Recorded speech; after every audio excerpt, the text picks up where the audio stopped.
পোস্ত পোস্ত তো দড়িটা নেব। এই পোস্ত দড়িটা নিয়ে নে তো, চল যাই যাই।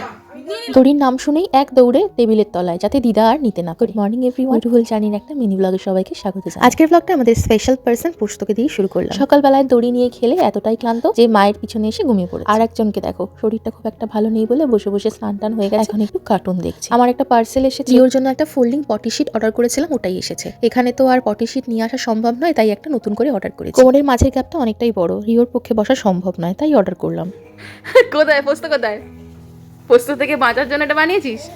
হ্যাঁ, বিকালে বেরোলাম রিও আর মনোজিতের জন্য পাঞ্জাবি নিতে। গাড়ি করে এসে মধ্যমগ্রাম চৌমাথায় গাড়িটা রেখে ভ্যান নিয়ে এখন যাচ্ছি স্টেশনের দিকে। রিও প্রথমবার ভ্যানে, যদিও প্রথমবার, তবে খুব একটা এক্সাইটেড নয়, কারণ জ্বরে একদমই নিস্তেজ। বাড়ি ফিরে জ্বরের ওষুধ খেয়ে একটু ভালো লাগাতে বাবার সাথে খেললো একটু ক্রিকেট। আমরা খেলাম চা বিস্কিট, আর ও খালো পোস্তকে শুধু বিস্কিট দিয়ে। পোস্তকে একটু আদর করলো, আর আজকের দিনটা আমরা এইভাবেই কাটালাম। কেমন লাগলো জানিও।